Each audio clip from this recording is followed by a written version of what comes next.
नमस्कार, मेरा नाम है राव और आप देख रहे हैं दृष्टिकोण प्रोडक्शंस। तो पहली क्लास है ये, शुरू करते हैं। इसके अंदर आज हम जानेंगे इंटरफेस के बारे में और प्रोजेक्ट कहाँ सेव होते हैं। बहुत लोगों को तो यही नहीं पता कि दाविंची में प्रोजेक्ट कहाँ सेव होते हैं और ढूंढने कैसे हैं, कैसे सेव करना है, सारा का सारा इंटरफेस कैसा है, सारे पेजेस कैसे काम करते हैं, पैनल्स क्या हैं, प्रोजेक्ट कैसे बनाना है, ये सारा कुछ आज हम इस वीडियो के अंदर डिस्कस करेंगे। तो चलिए स्टार्ट करते हैं।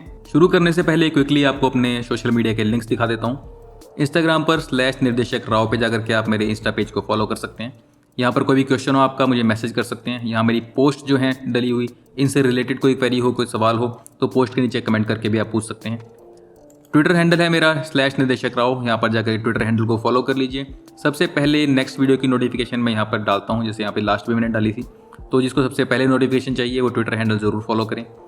यूट्यूब पर भी /निर्देशक राव पे जाके मेरे यूट्यूब चैनल को आप सब्सक्राइब कर लें।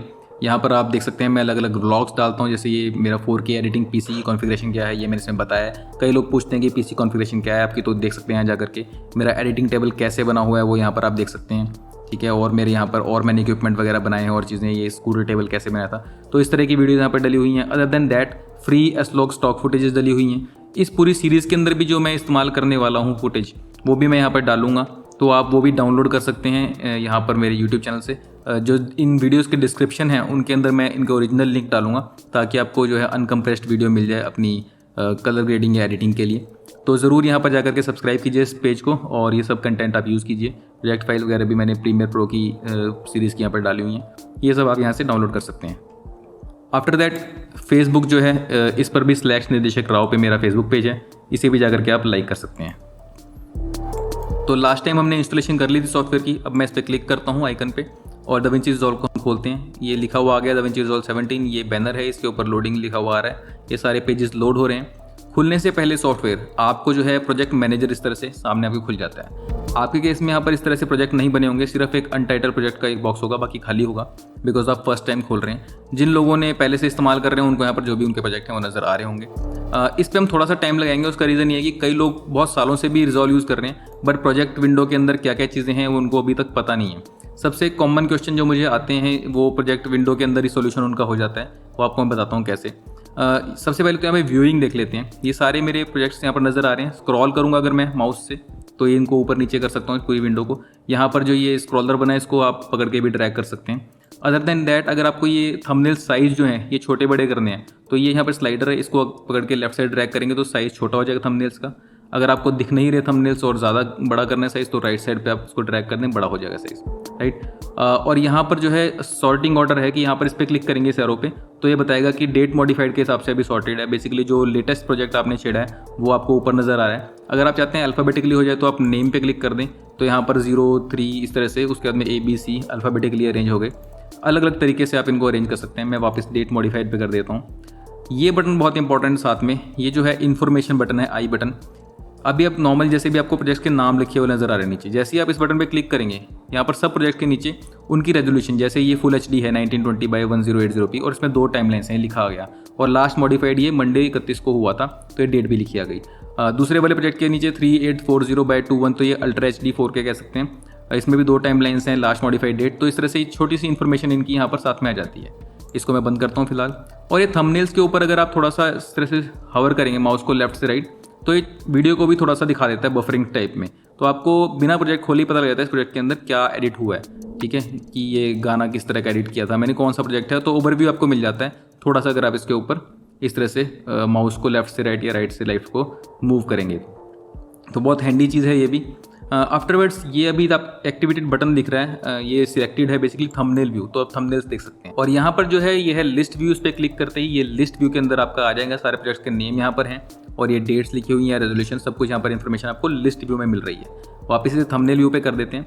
अब सर्चिंग का, अगर आपको बहुत ज़्यादा प्रोजेक्ट्स हैं और कुछ प्रोजेक्ट आपको ढूंढना है तो ईजी मेथड ये भी है कि यहाँ पर एक ये जो लेंस बना हुआ है आइकन, इस पर आप क्लिक करेंगे तो सर्च बार आपकी आ जाएगी। इसके ऊपर अगर आप नाम लिखेंगे प्रोजेक्ट का तो उस नाम से भी सर्च कर सकते हैं। लाइक मैं स्टूडियो यहाँ पर लिखता हूँ तो जितने भी प्रोजेक्ट्स के नेम में मेरा स्टूडियो था, studio making, studio tour, 360 studio tour, ये सारे के सारे यहाँ पर मुझे नज़र आ जाएंगे, राइट। तो इस तरह से आप बाय नेम भी सर्च कर सकते हैं। सर्च के बाद के ऑप्शन है, इसको दोबारा क्लिक करेंगे तो बंद हो जाएगा। अब ये थी जेनरिक, इसको व्यू कैसे करना है, प्रोजेक्ट्स को किस तरह से देखना है, उसके लिए ऑप्शन यहाँ पर है। न्यू प्रोजेक्ट की ऑप्शन, इस पर आप क्लिक करेंगे बटन पे तो ये पूछेगा नाम क्या रखना है, नाम रख करके आप क्रिएट कर सकते हैं। अभी फिलहाल मैं नहीं करूँगा। उसके बाद है यहाँ पर ओपन की ऑप्शन भी है, किसी प्रोजेक्ट पे आपने क्लिक किया और यहाँ से ओपन क्लिक करेंगे तो ओपन हो जाएगा, अदरवाइज डबल क्लिक करेंगे सीधा थंबनेल के ऊपर तो भी वो ओपन हो जाएगा। अब जो सबसे ज़्यादा पूछा गया सवाल है, पिछले 2-3 दिन में भी बहुत लोगों ने पूछा है कि ये प्रोजेक्ट सेव कहाँ होते हैं। दाविंची रिजॉल्व के प्रोजेक्ट को सेव करने की ऑप्शन नहीं आती, तो ये कंप्यूटर में कहाँ सेव होते हैं। उसके लिए क्या करना है, इसी प्रोजेक्ट मैनेजर पर यहाँ प्रोजेक्ट्स लिखा है, इसके लेफ्ट साइड में एक बटन है, इसको आप क्लिक करेंगे तो इस तरह से डेटाबेसेस आपके खुल जाएंगे। यहाँ पर लिखा है डेटाबेसेस, ये लोकल डेटाबेस है, बाय डिफ़ॉल्ट आपके सारे प्रोजेक्ट यहाँ से होते हैं। इसको ये चेक करना है कहाँ पे, तो उसके लिए राइट क्लिक कीजिए, ओपन फाइल लोकेशन पे क्लिक करेंगे तो इस तरह से ये खुल जाएगा। ये यहाँ पर आपके सी ड्राइव के अंदर, यूज़र्स के अंदर app data roaming, black magic design support, इस तरह से यहाँ पर जाकर लंबा सा पाथ है, इसमें होते हैं। तो यहाँ लिखा है रिजॉल्व प्रोजेक्ट्स, इस पर आप क्लिक करेंगे, उसके बाद ये यूज़र्स पे क्लिक करेंगे, फिर गेस्ट पे, फिर प्रोजेक्ट्स पे। तो यहाँ पर सारे प्रोजेक्ट्स जो हैं मेरे, उनके नाम लिखे हुए हैं। अब मान लीजिए मैं पहले प्रोजेक्ट के अंदर चला जाता हूँ, उसके अंदर एक प्रोजेक्ट फाइल है, डेटाबेस फाइल, तो ये आपकी मेन प्रोजेक्ट फाइल है, राइट। तो इस तरह से आपके सारे प्रोजेक्ट्स के लिए आप अलग अलग फोल्डर बनता है, आपके हर प्रोजेक्ट का एक फोल्डर है, उसके अंदर आपकी प्रोजेक्ट फाइल है, यहाँ पर आपके प्रोजेक्ट सेव होते हैं। अब दूसरा क्वेश्चन कि ठीक है, ये तो समझ में आ गया कि यहाँ पर सेव होते हैं, बट मुझे यहाँ पर करना नहीं सी ड्राइव में, मुझे कहीं और सेव करना है, तो वो कैसे कर सकते हैं। उसके लिए क्या है कि आपको नया डेटाबेस बनाना पड़ेगा, और नया डेटाबेस बनाने के लिए सिंपली यहाँ पर नीचे न्यू डेटाबेस का जो बटन है, इस पर हम क्लिक करते हैं और ये 3 चीज़ें मांगेगा यहाँ पर, एक थंबनेल मांग रहा है, एक नेम और एक लोकेशन। तो सबसे पहले मैं लोकेशन पे क्लिक करता हूँ, ब्राउज़ पे, और ये इस तरह से आपको ले जाएगा ब्राउज़ करने के लिए। फ़िलहाल मैं क्या करता हूँ, यहाँ पर एक मैंने ये डेटाबेस का एक फ़ोल्डर मैंने बनाया, resolve crash course project database, एक खाली फ़ोल्डर, इसको मैं सिलेक्ट कर लेता हूँ। मैं चाहता हूँ कि मेरे प्रोजेक्ट जो हैं यहाँ पर सेव हों। और दूसरा है नाम, तो मैं इसका नाम भी रख देता हूँ रिजॉल्व क्रैश कोर्स DB। तो हालांकि मैंने कुछ अक्षर कैपिटल टाइप कर भी की, बट ये यहाँ पर स्मॉल लेटर्स ही आते हैं। तो रिजॉल्व क्रैश कोर्स DB में यहाँ पर बना लिया मैंने इसका नाम, और लोकेशन मैंने दे दी है। यहाँ पर मैं क्रिएट कर सकता हूँ, और ये तीसरा थंबनेल की, ये ऑप्शनल है, आप चाहे तो लगा सकते हैं, चाहे तो नहीं। मैं एक बार इस पर क्लिक करता हूँ और लोड इमेज पे आता हूँ, और ये जो मेरा क्लास थंबनेल था लास्ट वीडियो का, यही मैं यहाँ पर डाल देता हूँ, तो ताकि मुझे पता लग जाए कि ये दाविंची रिजॉल्व की क्लास से रिलेटेड जो मेरा डेटाबेस है। अब मैं यहाँ पर करता हूँ क्रिएट। थोड़ी देर के लिए आपको लगेगा कि ये शायद हैंग हो गया है क्या, थोड़ा सा टाइम लेता है, ये प्रोसेस करके यहाँ पर आपका नया डेटाबेस बना देगा। तो वेट करेंगे। अभी यहाँ पर आ गया, इसका नाम है resolve underscore crash underscore database. तो यहाँ पे आपने देखा मेरे सारे प्रोजेक्ट यहाँ से गायब हो गए हैं, बेसिकली गायब नहीं हुए हैं, तो सारे प्रोजेक्ट लोकल डेटाबेस में अगर मैं उस पर क्लिक करता हूँ तो मेरे सारे प्रोजेक्ट मेरे को यहाँ पर ये नज़र आ जाएंगे। अब जो नया डेटाबेस बनाया है इस पर क्लिक करता हूँ तो सारे प्रोजेक्ट जो अब यहाँ पे मैं सेव करूँगा या बनाऊँगा वो इसके अंदर सेव होंगे। तो आप अलग अलग डेटाबेसेस बना सकते हैं, ये रिजॉल्व के अंदर इस तरह से काम करता है सेविंग का जो कल्चर है। अब मैं अगर वो उस फोल्डर को खोलूँ जो मैंने अभी बनाया था खाली, तो देख रहे हैं इसके अंदर रिजॉल्व प्रोजेक्ट नाम से फोल्डर अपने आप बन गया है। सेटिंग, यूज़र, गेस्ट, ये सब कुछ अपने आप इसने बना लिया है। तो बेसिकली अब ये मेरा डेटाबेस अपने आप इसने क्रिएट कर दिया है, सारी फाइलें मेरी इसके अंदर सेव होने वाली हैं। अब आप इसको बंद भी कर सकते हैं यहाँ से, और भी मैं 1-2 ऑप्शन बता देता हूँ। ये कुछ यहाँ बटन्स बने हुए हैं, बैक और ये रिस्टोर। अगर जैसे मेरा बन गया डेटाबेस, इसको मुझे बैकअप लेना है तो यहाँ से बैकअप ले सकते हैं। कोई पुराना आपको रिस्टोर करना है तो रिस्टोर कर सकते हैं। यहाँ पर डिस्कनेक्ट हो गया तो उसको कनेक्ट करने के लिए कनेक्ट डेटाबेस है। ये अलग अलग ऑप्शन हैं यहाँ पर, और ये यहाँ पर सॉर्टिंग के वही फीचर हैं कि नाम के हिसाब से करना है, लोकेशन के हिसाब से करना है। आई बटन दबाने पे थोड़ा सा उसका डिटेल इन्फॉर्मेशन आ रही है, ऑफ कर देने पे सिर्फ नाम लिखा हुआ है, ठीक है। और वही सर्च भी आप कर सकते हैं, सेम इधर वाली जो ऑप्शन हैं उसी तरह से आप डेटाबेस के अंदर भी सर्च कर सकते हैं। फिलहाल मैं इसको जो है वापस प्रोजेक्ट विंडो को इस तरह से खोल लेता हूँ। तो अब आप लोगों के साथ जैसा मेरा हो गया, यहाँ पर आपको भी सिर्फ अनटाइटल प्रोजेक्ट लिखा हुआ दिख रहा होगा। यहाँ पर हम 2 ऑप्शन हैं, या तो इसको क्लिक कर लें और बाद में सेव करें। फिलहाल मैं न्यू प्रोजेक्ट पे ही क्लिक करता हूँ, और पे क्लिक करके यहाँ पर नाम हम दे देते हैं रिजॉल्व क्लास 1 इंटरफेस। तो ये नाम मैंने दे दिया और क्रिएट पे मैंने क्लिक कर दिया। अब यहाँ पर मेरा प्रोजेक्ट क्रिएट हो गया है, और यहाँ पे हम बाय डिफ़ॉल्ट सीधा कट पेज के अंदर यहाँ पर आए हैं। हो सकता है आप बाई चांस किसी और पेज पे भी हो, नॉर्मली तो कट पेज पे ही आते हैं डिफ़ॉल्ट। अब अगर मैं इसके अंदर जाता हूँ वापस, रिजॉल्व का जो मैंने प्रोजेक्ट्स बनाए थे इसमें मैं यूज़र्स में जाता हूँ, तो यहाँ पर अभी भी लेकिन मेरा प्रोजेक्ट वाला कोई वो आया नहीं विंडो। उसका रीज़न ये है कि फ़िलहाल अभी मेरा इस प्रोजेक्ट के अंदर कोई कंटेंट नहीं है। तो मैं काम करता हूँ फ़िलहाल के लिए, सीधा का सीधा मैं यहाँ ड्रैग ड्रॉप कर रहा हूँ वीडियो, जैसे ये ले लेते हैं। तो ये फ़िलहाल मैं बस आपको ये बाद में सारी चीज़ें बताऊँ, सिर्फ फ़िलहाल के लिए मैंने ड्रैग कर लिए, टाइमलाइन टाइप की आ गई है मेरे पास, राइट। और इसको मैं इसमें एक आधा थोड़ा सा कट भी लगा देता हूँ थोड़ा सा मतलब बेसिक सा मैंने कुछ भी कर लिया, छोटी सी मेरी इन्फॉर्मेशन इसके अंदर आ गई। अब मैं कंट्रोल एस प्रेस करता हूँ, ये मेरा प्रोजेक्ट सेव है। कंट्रोल एस प्रेस करने से अब मैं वापस जाता हूँ डेटाबेस में, तो ये देख रहे हैं यहाँ पे प्रोजेक्ट नाम का फोल्डर बना हुआ आ गया। इसको आप क्लिक करेंगे तो रिजॉल्व क्लास 1 इंटरफेस जो हमने बनाया था वो फोल्डर आ गया, उसके अंदर प्रोजेक्ट फाइल है। तो यहाँ पर मेरा प्रोजेक्ट सेव हो गया है, राइट। अब इसको आप सेव रख सकते हैं, बाद में इंपोर्ट कर सकते हैं, तो ईजी फंक्शनैलिटी है, कोई इशू वाली बात नहीं है। अब मैं इसको कंट्रोल जेड दबा रहा हूँ, ये मैंने फुटेज इंपोर्ट की थी, वापस ले आता हूँ। प्रोजेक्ट विंडो, आपको जो प्रोजेक्ट मैनेजर था वो तो समझ में आ गया। बाई चांस अब जैसे खोल चुके हैं, गलती से आपने प्रोजेक्ट खोल दिया, दूसरा खोलना था, तो अब कई बार क्या होता है, कई लोगों को मालूम नहीं है, वो बंद करते हैं और दोबारा खोलते हैं, फिर से प्रोजेक्ट मैनेजर, फिर वहाँ पर प्रोजेक्ट सेलेक्ट करते हैं। तो एक बार खुल गया अगर आपका रिजॉल्व, उसके बाद भी आपने प्रोजेक्ट मैनेजर पे जाना है तो फाइल पे जाएं, यहाँ पर थोड़ा सा नीचे आएंगे तो प्रोजेक्ट मैनेजर यहाँ पर लिखा हुआ है, Shift+1 इसका शॉर्टकट है। बाय मैं ऐसे फाइल पे जाकर के यहीं से खोलता हूँ इसको, प्रोजेक्ट मैनेजर पे मैं क्लिक करूँगा तो वही मेरा प्रोजेक्ट मैनेजर आ गया। यहाँ पर हमारे उसका थंबनेल भी एक बना हुआ आ गया जो हमने सेव किया था, और यहाँ से आप खोल सकते हैं, और कोई प्रोजेक्ट हो तो वो भी खोल सकते हैं, डेटाबेस भी चेंज कर सकते हैं। सारी ऑप्शन आपके पास वही वाली अवेलेबल हैं। दूसरे डेटाबेस का जा करके अब जैसे मैंने उस पर क्लिक किया तो पीछे सब कुछ बदल गया। एक बार रिजॉल्व पूरा फ्लैश किया था क्योंकि वो उस डेटाबेस के हिसाब से प्रोजेक्ट उठा रहा था, राइट। तो फिलहाल मैं वापस इसी पे आ जाता हूँ और इसको कर देते हैं हम क्रॉस। अब सबसे पहले आप देख रहे हैं यहाँ पे मीडिया पेज है, फिर कट पेज है, एडिट, फ्यूजन, कलर, फेयरलाइट और डिलीवर। अब इन पेजेस को आप ये समझ के चलिए कि पहले 3 पेज जो हैं, ये मीडिया पेज सबके लिए जेनरिक है, बेसिकली इसके अंदर आपका मीडिया इंपोर्ट होगा। कट पेज और एडिट पेज जो है ये एडिटिंग के लिए हैं। फ्यूजन जो है ये आपका VFX वाले काम के लिए, कलर पेज आपका ग्रेडिंग के लिए, कलर ग्रेडिंग के लिए, फेयरलाइट ऑडियो के लिए, और डिलीवर पेज आपका रेंडर के लिए। ये अलग अलग सॉफ्टवेयर हैं, आप इस तरह से समझ लीजिए कि यहाँ तक आपका प्रीमियर प्रो है, और ये फ्यूजन जो आपका ये काइंड ऑफ आफ्टर इफेक्ट्स है। कलर पेज आपका बिल्कुल सेपरेट सॉफ्टवेयर है, सिर्फ कलरिंग के लिए, मान लीजिए ल्यूमेट्री का अलग सॉफ्टवेयर हो कोई, और फेयरलाइट आपका ऑडियो का पूरा अलग सॉफ्टवेयर है। तो अलग अलग सॉफ्टवेयर है लेकिन एक पैकेज के अंदर आपको दिए हुए हैं। और ये जो पूरा का पूरा है ये सिंगल चेन वर्कफ्लो में काम करता है। उसका क्या मतलब है, मान लीजिए मैं मीडिया जाता हूँ तो यहाँ पर जैसे मैं अपनी ड्राइव में चला गया, इसके अंदर मैं खोल के और अंदर जा सकता हूँ। तो जहाँ पर मेरे जो भी मुझे फाइल इंपोर्ट करनी है वो मैं ला सकता हूँ यहाँ पर। दूसरा तरीका ये है कि मैं यहाँ से फाइलों को ड्रैग ड्रॉप कर सकता हूँ, जैसे मैंने पहले किया था। तो मैं इसको ड्रैग करके और सीधा मीडिया पूल के अंदर जैसे है यहाँ पर डाल देता हूँ। फिलहाल वो पूछता है कि फ्रेम रेट वगैरह चेंज करनी है या नहीं, तो वो मैंने फ़िलहाल चेंज किया इस फाइल के हिसाब से। अभी इस पे आप ज़्यादा टेंशन मत लीजिए, पूरा मीडिया पेज मैं आपको दोबारा समझाऊंगा। अभी ये सिर्फ मैं आपको एक पूरा जो वर्क फ्लो है कैसे होता है एक फुटेज के साथ वो बता रहा हूँ। मान लीजिए आपकी जो है एक मीडिया पेज के अंदर ये फुटेज आ गई है, राइट। अब इस फुटेज को ही हम पूरी पाइपलाइन के अंदर देखेंगे। अब मैं नेक्स्ट कट पेज पे जाता हूँ तो यहाँ पे फिलहाल कुछ नहीं है क्योंकि अभी कोई टाइमलाइन बनी नहीं हुई है। यहाँ पर ऊपर ये फाइल पड़ी हुई है, इसको आप ड्रैग करके यहाँ पर ड्रॉप कर सकते हैं, आपकी ये टाइमलाइन बन जाएगी। टाइमलाइन 1 यहाँ पर ऑटोमेटिकली बना हुआ आ गया। दूसरा तरीका ये कि मैं कंट्रोल Z करता हूँ, राइट क्लिक करके create new timeline with selected clip करता हूँ तो भी बन जाएगी। यही काम आप मीडिया पेज में भी कर सकते हैं, राइट क्लिक और ऊपर create new timeline using selected clips, इस पर क्लिक करता हूँ तो ये नई टाइमलाइन बन जाएगी। ये टाइमलाइन का इस तरह से फोल्डर बना हुआ आ गया। ये सब चीज़ें हम दोबारा गो थ्रू करेंगे, फिलहाल बस मैं आपको ओवरव्यू दे रहा हूँ ताकि आप पूरा का पूरा फैमिलियर हो जाएं पहले इस पैकेज के साथ में। अदरवाइज कई लोगों के लिए इंटीमिडेटिंग होता है सॉफ्टवेयर की, सारे पैनल किस तरह से क्या कैसे काम करता है। तो एक बार टाइमलाइन बन गई तो मैं कट पेज में जाता हूँ, यही फुटेज मेरे को यहाँ पर नज़र आ रही है, राइट। तो ये फिलहाल आप देख सकते हैं वही फुटेज है। और फिर एडिट पेज पे जाता हूँ तो जो भी कट पेज में मैंने काम किया था वो ट्रांसलेट हो जाता है एडिट पेज के ऊपर भी, ठीक है। तो यहाँ पर भी जो है मेरे को वही फुटेज नज़र आ रही है। मान लीजिए मैंने कुछ एडिट किया था पीछे, यहाँ पर मैं कुछ जैसे छोटा मोटा कट लगा देता हूँ, ठीक है।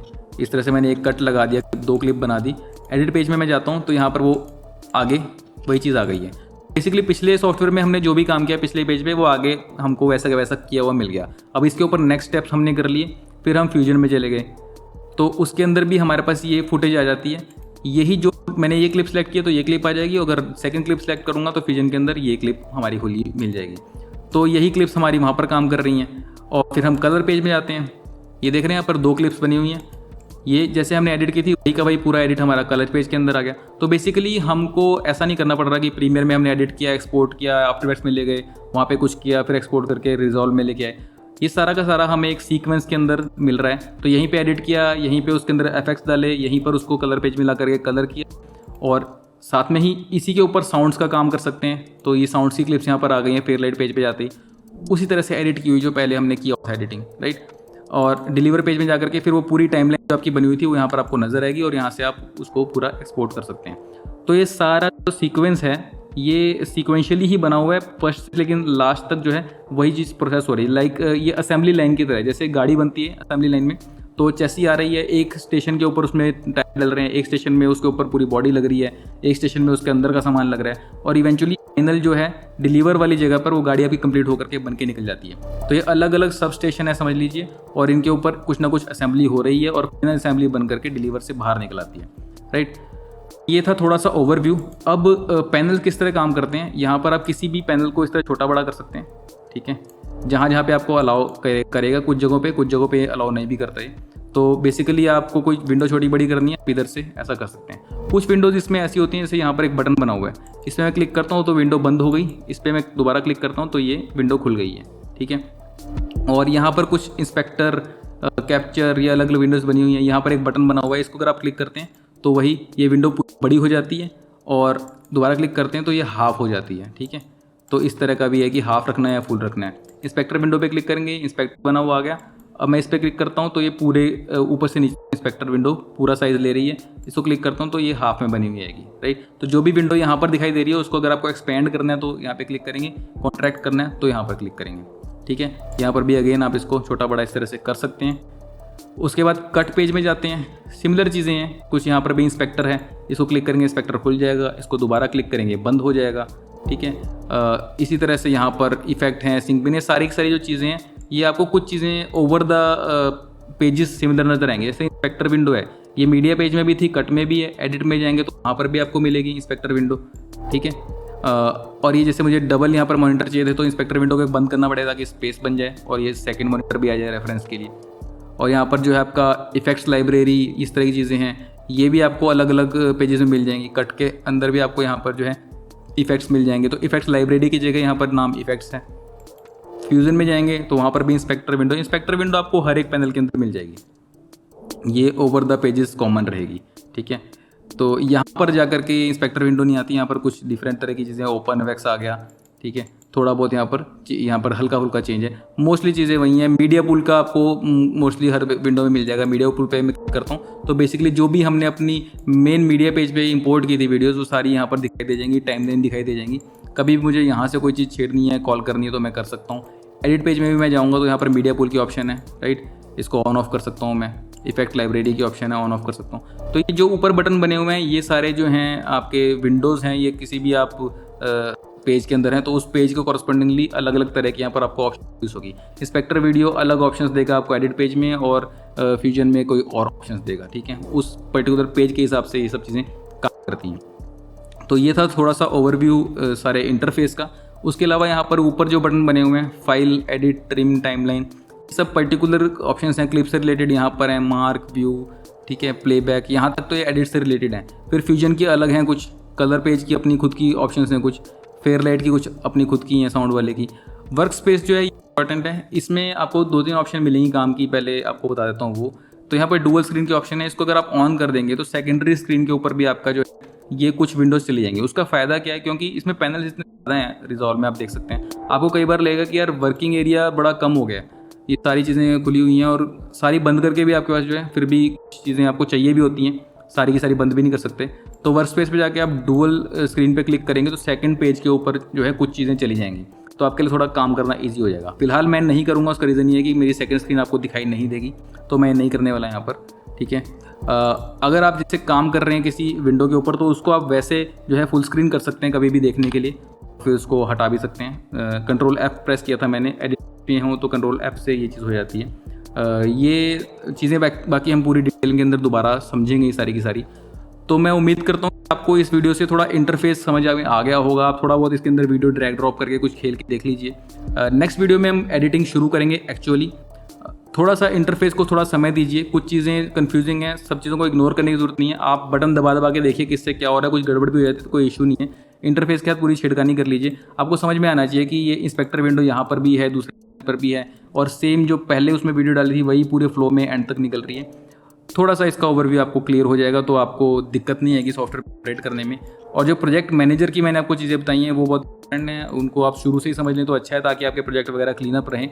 प्रोजेक्ट मैनेजर की 1-2 और आपको ऑप्शंस बता देता हूँ। फाइल पे गए, यहाँ पर आपको यहाँ से प्रोजेक्ट मैनेजर खोलना है, इस पर क्लिक किया, तो इस तरह से आपका बना हुआ आ गया, ये आपका जो प्रोजेक्ट बनाया था आपने वो यहाँ पर दिखाई दे रहा है। तो मान लीजिए आपको सिर्फ प्रोजेक्ट एक्सपोर्ट करना है, तो राइट क्लिक कीजिए इसके ऊपर और यहाँ पर एक्सपोर्ट प्रोजेक्ट है, इस पर क्लिक करेंगे।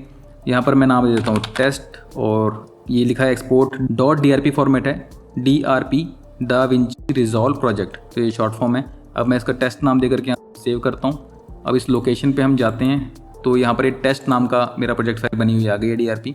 इसके अलावा यहाँ पर कोई और फाइल इसके आई नहीं, जो ये रिजॉल्व प्रोजेक्ट का फोल्डर था तो हमने पहले से बनाया हुआ था, तो ये अकेली फाइल आई है। फिलहाल मैं इसको भी छोड़ देता हूँ, एक यहाँ पे नया फोल्डर बनाता हूँ और जो है अब की बार दूसरे तरीके से इसको एक्सपोर्ट करते हैं। राइट क्लिक करके यहाँ पर ऑप्शन है एक्सपोर्ट प्रोजेक्ट आर्काइव, इस पर मैं क्लिक करता हूँ तो ये पूछ रहा है कहाँ पे करना है, और ये मैंने न्यू फोल्डर वाला लोकेशन दिया है इसको, पर भी इसका नाम टेस्ट रख देते हैं। और ये DRA है, da Vinci resolve archive, project की बजाय आर्काइव है यहाँ पर, तो इस पर हम सेव करते हैं।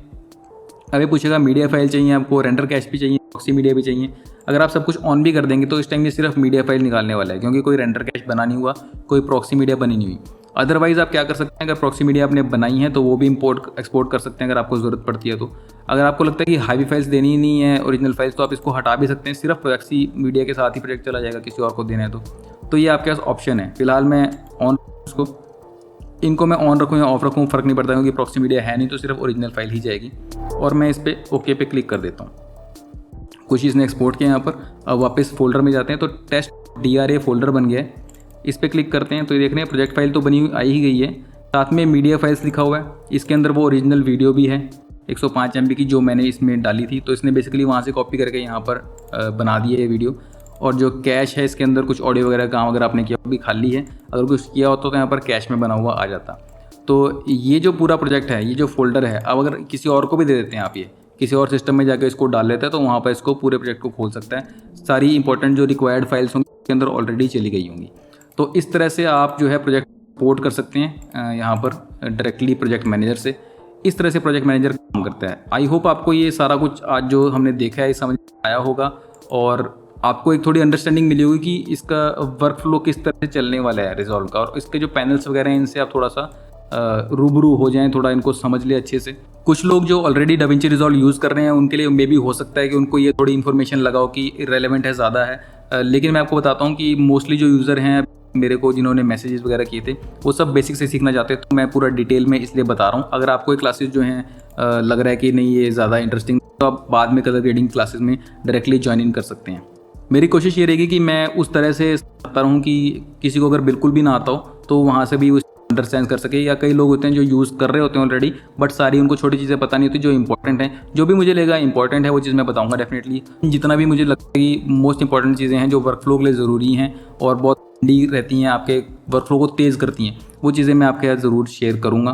तो इस फर्स्ट वीडियो के अंदर आप सब समझ गए हैं कि इंटरफेस किस तरह से है, कहाँ पे क्या चीज़ें अवेलेबल हैं, थोड़ा आप ओवरव्यू देख चुके हैं, थोड़ा फेमिलियर सॉफ्टवेयर के साथ हो चुके हैं। तो नेक्स्ट वीडियो में हम बात करेंगे मीडिया पेज के ऊपर स्पेसिफिकली कि मीडिया पेज का क्या रोल है और कैसे उसके अंदर आप मीडिया इंपोर्ट करते हैं, कैसे मैनेज करते हैं, बिन्स क्या होते हैं, सब कुछ हम नेक्स्ट वीडियो के अंदर देखेंगे। मेरे सोशल मीडिया के लिंक्स यहाँ पर दिए हुए हैं, जाकर के आप उनके ऊपर लाइक, फॉलो, सब्सक्राइब, शेयर सब कुछ कर सकते हैं। अगर ये वीडियो आपको अच्छी लगी तो इसे लाइक कीजिए और हमारे चैनल दृष्टिकोण प्रोडक्शंस को सब्सक्राइब कीजिए। नोटिफिकेशन बेल जरूर दबा दीजिए ताकि नेक्स्ट वीडियो जब भी आए आपको पता चल जाए। फिलहाल के लिए इतना ही, मिलते हैं नेक्स्ट वीडियो में, तब तक के लिए राव की ओर से नमस्कार।